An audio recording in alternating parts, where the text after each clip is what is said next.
कल जो हरकत हुई हैं टीम भारत को लेकर, मैच रेफरी को लेकर, एम्पायर्स को लेकर, न सिर्फ मैच रेफरी बल्कि एम्पायर्स का कल रोल भी जो है वो भी बहुत ज़्यादा तनकीद का निशाना बनाया जा रहा है, जिसमें से 4 आउट दिए, 3 रिव्यू लिए गए, वापस हुए, वो रिवर्स हुए और इस तरह का मामला। एक गालिबन बांग्लादेश के एम्पायर थे और एक श्रीलंका के एम्पायर थे। मैच रेफरी तो हमने बात कर ली, उस पर भी हमें ज्वाइन कर लिया है हसनैन लियाकत साहब ने, सीनियर स्पोर्ट्स एनालिस्ट भी हैं, एंकर भी हैं। हसनैन भाई अस्सलाम वालेकुम। वालेकुम सलाम। हमजा कैसे हैं आप? अल्हम्दुलिल्लाह। हसनैन भाई, कल की जो सूरत हाल चल रही है, मैच तो हम हार गए, लेकिन मैं अभी भी कह रहा हूं कि मैच हम हारे थे, मुंह वो छुपाते फिर रहे थे। और उसके बाद से जो सूरत हाल बनी हुई है, पीसीबी का जो स्टांस है, मोहसिन नकवी साहब का खासे गुस्से में दिखाई दे रहे हैं। क्या लगता है ये ऊंट किस करवट बैठेगा, अब आगे क्या होने जा रहा है? क्योंकि नकवी साहब ने धमकी दी है कि जब तक ये मामला सेट नहीं होता हम अगला मैच नहीं खेलेंगे। देखिए हमजा, सबसे पहले तो आपका शुक्रिया, आपने मुझे शो में लिया। ये बेसिकली मैं तो समझता हूं कि अटेंशन को डाइवर्ट करने की इस वक्त एक कोशिश की जा रही है पाकिस्तान क्रिकेट बोर्ड की जानिब से। मोहसिन नकवी साहब किसको रोना रो रहे हैं? मतलब हमजा, इस वक्त जीएनएन में ये स्पोर्ट्स रूम आप एक शो कर रहे हैं और आप ये कहें जी कि मैं कल क्योंकि मुझे किसी ने कहा था तो मैंने वो सवाल नहीं किया, तो मतलब यार कसूर तो आपका है ना। मोहसिन नकवी साहब एक प्रेसिडेंट हैं एशियन क्रिकेट काउंसिल के, और अगर मोहसिन नकवी साहब खुद ही एक खत लिख रहे हैं और उस पर एहतजाज कर रहे हैं कि कल अगर ये रेफरी हुआ तो हम अपना मैच नहीं खेलेंगे और इसको रिकॉर्ड करने की कोशिश कर रहे हैं, देखिए अटेंशन को डाइवर्ट नहीं करना चाहिए। हाँ, हमें जरूर इंडिया की बजानी चाहिए, उसको उसके ऊपर जितनी भी लानत की जाए वो कम है कि आपने जो क्रिकेट की रवायत है, स्पोर्ट्स की रवायात हैं, उनके खिलाफ काम किया। लेकिन आप जब उनकी मुजम्मत करते हैं तो आपने अपनी टीम की मुरम्मत भी करनी है।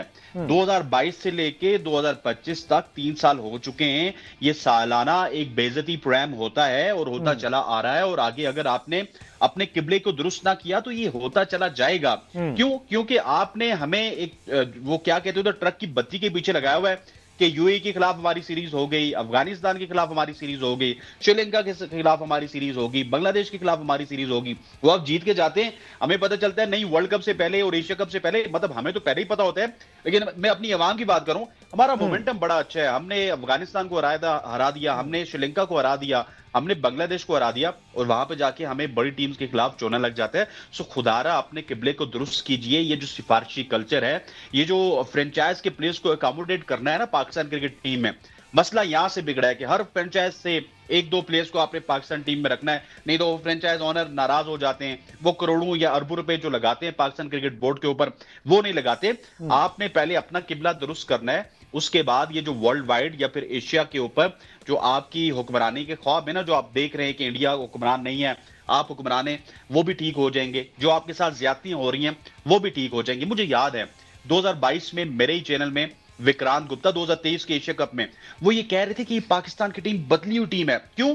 क्योंकि 2022 में हम जीते हुए थे, बाबर आजम पीक पे थे, रिजवान पीक पे थे।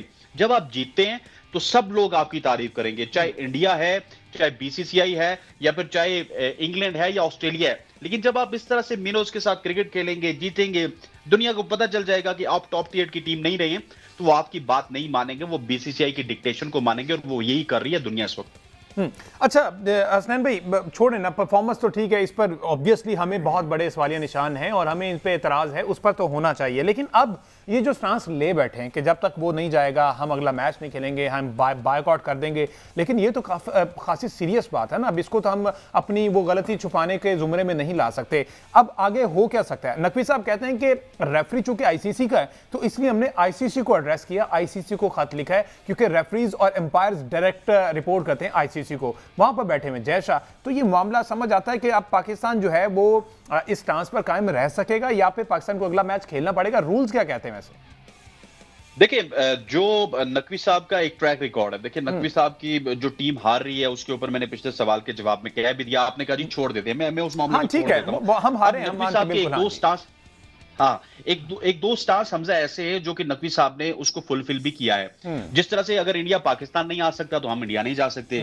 स्टार्ट में आपको भी एक अचंभे की बात लगती थी, मुझे भी एक अचंभे की बात लगती थी, लेकिन हुआ ऐसे ही कि चैंपियंस ट्रॉफी खेलने इंडिया पाकिस्तान नहीं आया, हम भी अकड़ गए, हम एशिया कप खेलने इंडिया नहीं गए, और अल्टीमेटली एशिया कप को भी एक न्यूट्रल वेन्यू पे होना पड़ा। और आईसीसी का जो 2026 का वर्ल्ड कप है वो भी पाकिस्तान की वजह से आधा श्रीलंका शिफ्ट हो चुका है। सो नकवी साहब का ये तो है कि as far as India is concern, उनको पाकिस्तान गवर्नमेंट की बैकअप है, वो पूरी जो है वो ताकत के साथ इंडिया के साथ बात करते हैं।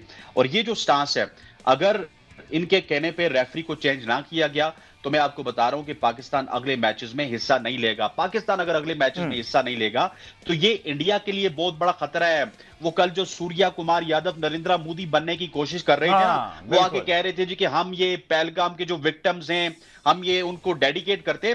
अरे भाई डेडिकेट करना था तो पैसा क्यों कमाया? फिर लेजेंड्स जिस तरह उन्होंने आपका बाइकआउट किया था, हमारे इस मैच का भी तो बाइकआउट करते हैं ना, क्योंकि यहां पे आपकी अरबों रुपए लगे हुए, अरबों रुपए का स्टेक था, तो आप पाकिस्तान के साथ मैच खेल गए, आप पाकिस्तान के साथ सारी चीजें कर गए, सिर्फ आपने हाथ नहीं मिलाना था। और आपने प्रेजेंटेशन में आके एक बुलंदोबाग दावा किया कि हम पहलगाम के विक्टिम्स को ये तमाम तर चीजें डेडिकेट करते हैं। अगर डेडिकेट करना था तो भाई 6 तैयारे ना गिराते ना, वहां पे तो आप जंग हार के यहाँ पे आके आप क्रिकेट मैच जीत के उसके ऊपर सियासत कर रहे हैं, और इसके ऊपर इंडिया में भी वावेला हो रहा है। सो क्रिकेट में सियासत हुई है। आप रूल एंड रेगुलेशन की बात करते हैं तो आईसीसी के जो कवानीन है वो टीम इंडिया ने तोड़े हैं, वो कैप्टन सूर्या कुमार यादव ने तोड़े हैं। मैं आपको गारंटी से कहता हूं कि अगर सूर्या कुमार यादव की जगह ये सलमान अली आगा करते तो अभी तक आईसीसी की पाबंदी का शिकार हो जाते। को पता चलता हमें 3 मैचेस या 4 मैचेस सलमान अली आगा को बाहर बैठा दिया गया। और कल एक बात हुई है जिसको पूरा पाकिस्तान का मीडिया हाईलाइट नहीं कर रहा, और अनफॉर्चुनेटली मैं आज सुबह अपने प्रोग्राम में भी वो छोड़ आया, मैं आपके प्रोग्राम में ये करता हूं कि कल जो डीजे था उसका मुझे लगता है कि ताल्लुक इंडिया से था, कि उसने पाकिस्तान के तराने की बेइज्जती की। पाकिस्तान के तराने से पहले उसने अजीबो गरीब सा एक गाना चला दिया। यार ये आप इस लेवल पे बॉन्डे हरकतें करेंगे और आप अपने आप को कहेंगे कि आप इंडिया सबसे बड़ी जमहूरियत है। आप जो सबसे बड़ी जमहूरियत थे उसका तो बाड़ा आप 6 महीने पहले पाकिस्तान आर्मी ने फोड़ दिया है। अब आप बीसीसीआई में इस तरह की हरकतें इस वजह से कर रहे हैं कि यहां पे आप रियल सेंस में पैसे की बुनियाद पर सबसे बड़े, लेकिन आपके दिल अभी भी छोटे और आप ये छोटी हरकतों से बाज नहीं आएंगे।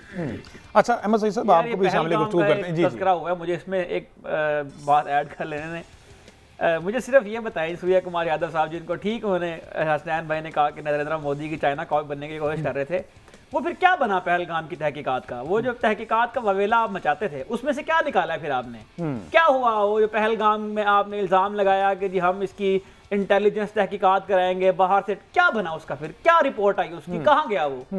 भाई पूरी दुनिया आपको ताने मार रही है कि आपके जहाज गिरे हैं, ये बना है पहलगाम इंसिडेंट के बाद।